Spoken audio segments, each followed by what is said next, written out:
안녕하세요. 반갑습니다. 비트코인 뉴스 팡입니다. 2020년 10월 5일 비트코인 뉴스 전해드리도록 하겠습니다. 도움이 되신다면 좋아요, 구독, 댓글 달아주시면 감사하겠습니다. 먼저 첫 번째 소식 전해드리도록 하겠습니다. 유럽 중앙은행에서 이 디지털 유로 상표권을 출원했다라는 소식입니다. 유럽 중앙은행 이 디지털 화폐에 대한 타당성 조사를 진행 중인 이 유럽 중앙은행이 이 디지털 유로라는 명칭에 대한 상표 등록을 신청했다라고 블룸버그가 보도를 했는데요. 유럽연합 지식재산권국의 공식 사이트에 따르면 이 지난달 22일 22의 법률 대리인 복 리걸이 이 디지털 유로에 대한 상표 등록 출원서를 제출한 것으로 나타났다고 합니다. 이 전 세계 중앙은행들이 이 디지털 경제 시대에 안착하기 위해서 국영 디지털 화폐에 대한 연구와 실험을 진행하고 있는데 이 ECB 전문가들도 기술 발전 및 이 보호주의 심화로 인한 글로벌 경제 지형 변화에 적응할 필요가 있다라고 목소리를 높이고 있습니다. 현재 ECB 유럽중앙은행은 이 디지털 유로 도입의 장점과 리스크, 운영 과제를 지금 연구하고 있다라고 하고 있고요. 그 유로존 중앙은행가들로 구성된 전담 태스크포스가 이 디지털 유로 발행에 대한 결론을 몇 주 내로 발표할 계획이라고 하고 있습니다. 지금 그만큼 유로 중앙은행에서도 이 ECB에 대해 그 디지털 유로에 대해서 굉장히 많이 그 고민과 연구를 지금 하고 있는 것으로 볼 수가 있고요. 거기에 지금 이 상표를 등록했다라는 것 자체는 앞으로 이거 이제 사용할 가능성이 굉장히 높아진 거죠. 실제적으로 이 상표는 이제 다른 사람들이 이제 다른 기업들이 사용하지 못하게 미리 이제 출원을 하는 것으로 볼 수가 있고, 이거는 어느 정도 이제 이제 출시를 좀 전망을 하고 미리 준비를 하는 것이라고도 볼 수가 있겠습니다. 아무튼 지금 현재는 여기에 대해서 정확한 도입 여부를 결정했다라고는 이야기하진 않았습니다. 이 크리스틴 라가르드 EBC 총재도 아직까지는 이 도입 여부를 결정한 것은 아니고 디지털 유로가 이 민간 디지털 화폐에 대한 대안이 되고 유럽 결제 시스템을 중심에 주권 통화가 남을 수 있도록 해줄 것이다 라고 발언을 하기도 했습니다. 그래서 관심이 굉장히 많고요. 여기 디지털 유로에 대해서도 굉장히 아직 신경을 많이 쓰고 있습니다. 결국에는 이게 이제 합의가 이루어져야지만 디지털 유로라는 게 이제 발행이 될 수 있겠는데 지금으로서는 굉장히 긍정적으로 지금 바라보고 있다라는 걸 우리가 알 수가 있습니다. 자, 그리고 쿠코인, 코로나, 비트맥스, 트럼프 모든 이 악재들이 굉장히 많았는데 이것에도 불구하고 비트코인이 지금 견조한 흐름을 유지하고 있다라는 기사입니다. 최근에 지금 다양한 악재들이 많이 나왔습니다. 우선은 지금 암호화폐 유출 사고가 있었는데 이 암호화폐 거래소인 쿠코인에서 1억 5천만 달러가 넘는 암호화폐가 유출되는 이 대형 사고가 있었습니다. 그리고 이 미 상품 선물거래위원회가 세계 최대 암호화폐 파생상품 거래소인 비트맥스의 위법 행위에 대해서 소송을 제기하기도 했었습니다. 이 미등록 거래 플랫폼 운영과 이 자금 세탁 방지 규정 위반이라는 내용으로 이 소송을 제기하기도 했었고요. 그리고 또 미국의 이제 대통령이 도널드 트럼프 대통령이 코로나 바이러스에 감염됐다는 소식도 있었죠. 그래서 다우지수와 S&P 500 선물이 큰 폭으로 떨어지는 흐름들이 나왔습니다. 그럼에도 불구하고 이 비트코인 시장의 투자 심리가 위축된 데 비해서 생각보다 견조히 방어를 해주고 있다라는 내용의 기사입니다. 비트코인 가격이 최소 10% 급락했을 수 있지만 최근 시장은 이 글로벌 악재의 맷집을 과시하면서 견조한 흐름을 보여주고 있다라는 평가인데요.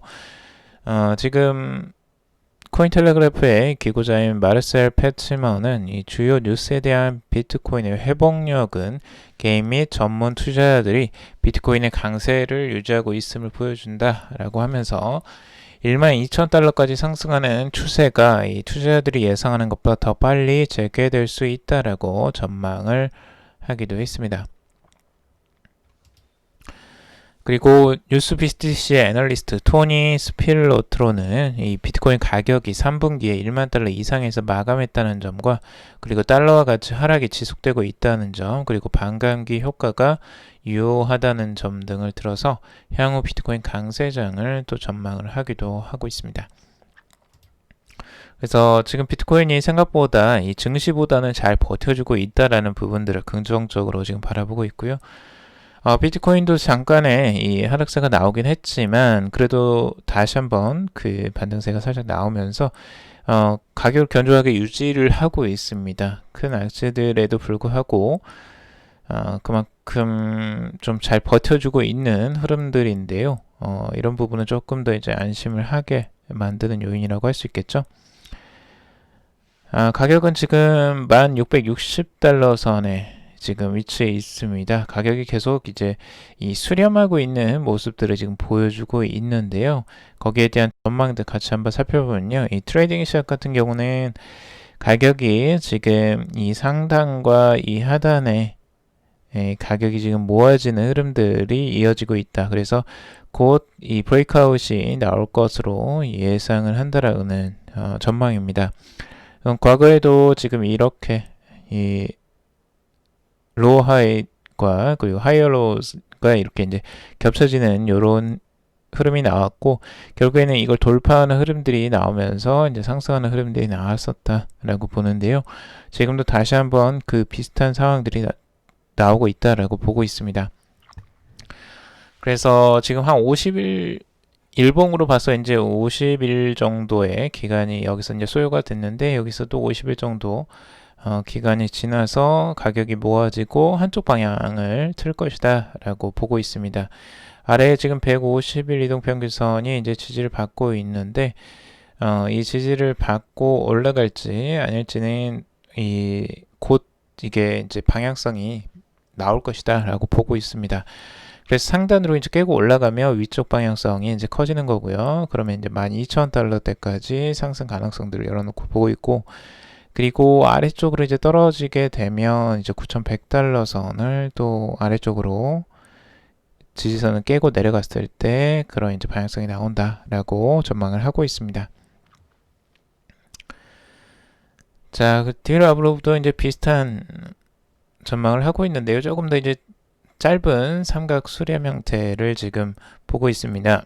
이 페넌트 형태로 보고 있는데 가격대가 지금 이제 중간으로 지금 가격이 모아지는 흐름들이 이어지고 있다라고 하면서 결국에는 위쪽으로 아래쪽으로 여기에서 이제 브레이크아웃이 나오면 방향성이 명확해질 것이다 라고 전망을 하고 있습니다. 자, 이더리움 가격 조정세 지속될까?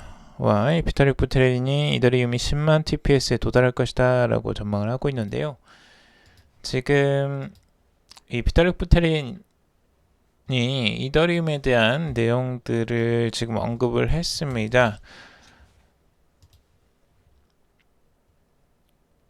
이더리움의 가격은 큰 변동성은 지금은 없는 상태이고 지금 좀 하락한 상태에서 유지를 하고 있는 상태인데요. 비탈릭 부테린은 지금 이더리움 신규 로드맵에 대해서 설명을 하면서 이더리움이 향후 초당 10만 건의 트랜잭션을 처리할 수 있다라고 밝혔습니다. 이 새로운 이더리움 확장성 전략은 이 블록체인 생태계를 로러, 플라즈마, 스테이트 채널 등으로 이전하는 것을 중점으로 한다라고 하면서 예상컨대 롤업이 완전히 적용이 되면 이더리움은 2.0 단계에 들어서며 이 처리 속도는 10만 TPS에 달할 것이다 라고 말을 했습니다. 이더리움 2.0 단계에서 샤딩 인프라가 갖춰지면 네트워크 수용량은 1000에서 5000에 달할 것이다 라고 전망을 하기도 했습니다. 그만큼 지금 이더리움 2.0에 대해서 지금 확신을 갖고 이야기를 하고 있는데요. 앞으로 이제 출시되는 내용들을 한번 보면서 실제적으로 이 말이 실현이 될지 한번 지켜보시길 바라겠습니다. 자, 그리고 이 3Q 이 3분기에 2020년 3분기에 가상자산 투자 규모가 이 디파이에서 가장 높은 것으로 나타났다고 하는 기사입니다. 3분기 동안 집행된 주요 투자 36건 중에 디파이 관련 투자가 23건으로 전체의 64%를 차지했다라고 하는데요. 이 덱스에 관한 투자 비중은 17%로 나타나서 약 80%의 투자가 디파이 관련으로 집계가 됐다고 합니다. 쟁글 리서치에 따르면 이 기간 가장 많은 투자를 받은 분야는 디파이로 전체 36건 중 23건이고요. 전체의 64% 비중을 차지한다고 합니다.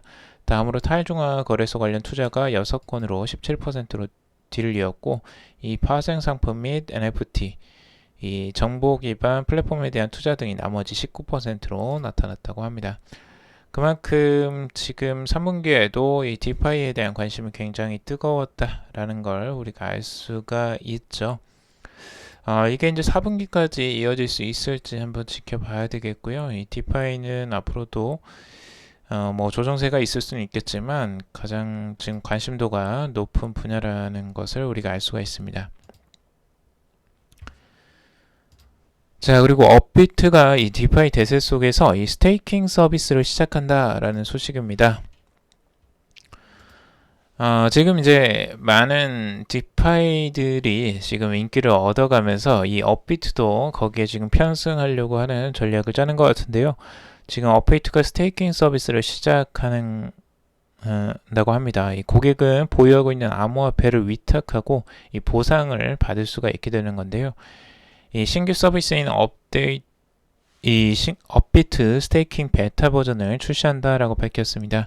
이 고객은 블록체인 검증 작업에 활용할 수 있도록 이 보유 중인 암호화폐를 위탁을 하고 이에 따른 보상을 수령할 수 있다라고 하고 있습니다. 지금 업비트에도 이 스테이킹 이 메뉴가 따로 이제 생겼습니다.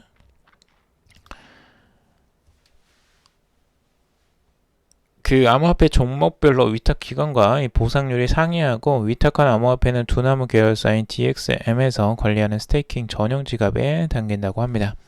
이 베타 서비스 기간에는 PC 버전에서만 사용할 수 있고, 이 별도의 수수료 없이 스테이킹 취소를 할 수도 있다고 합니다.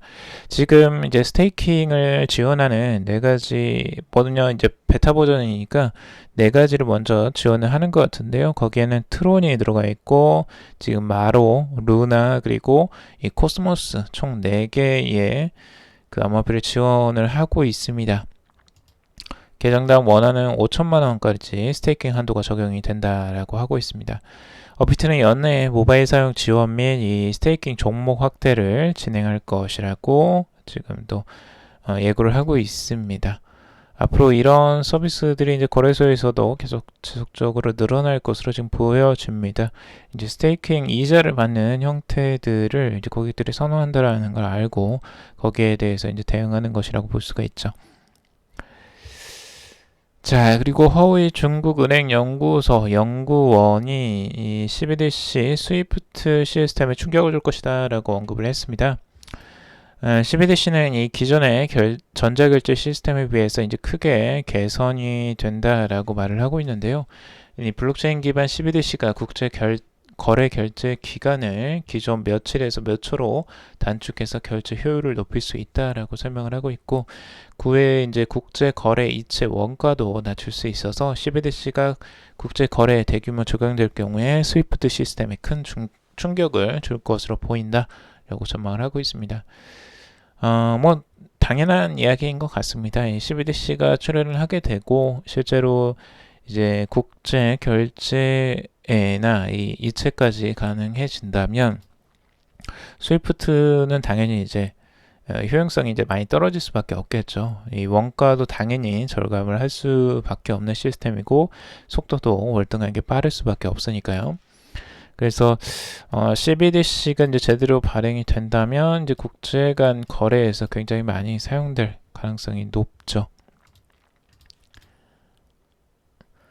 자, 그리고 호주 정부에서 이 경기 회복을 위한 디지털 사업 계획을 발표했는데 여기에 블록체인에 60억 달러를 투자한다라는 계획을 발표했다고 합니다.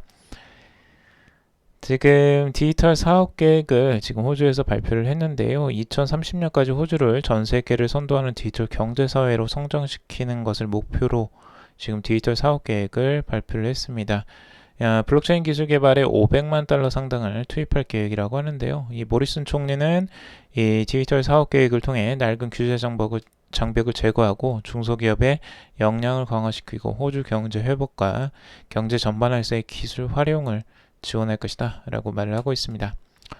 전체 사업 계획은 총 8억 달러 규모이고 이 중 블록체인에 투입되는 자금은 495만 달러로 총 57억 원 수준이라고 합니다. 해당 자금은 기업 준법 비용 절감을 위한 두 건의 블록체인 시범 사업에 지원될 예정이라고 하고 있습니다. 그래서 호주도 지금 이제 블록체인 기술에 굉장히 많은 관심을 갖고 있다라는 걸 우리가 알 수가 있고, 지금 이 블록체인 기술과 연계될 수 있는 이 디지털 신원 인증 시스템 개발에 1억 8,300만 달러, 그리고 통합 기업 등록 시스템에 3억 달러가 투입될 예정이라고 하고 있습니다.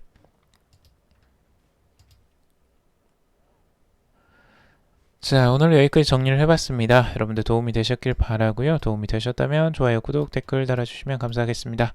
투자에 관련된 정보들은 참고사항일 뿐이고 좋으니 아니니 투자하실 때 여러분들 스스로 꼭 판단하시고 결정하시길 바라겠습니다. 그러면 또 방송 들어주셔서 정말 감사합니다.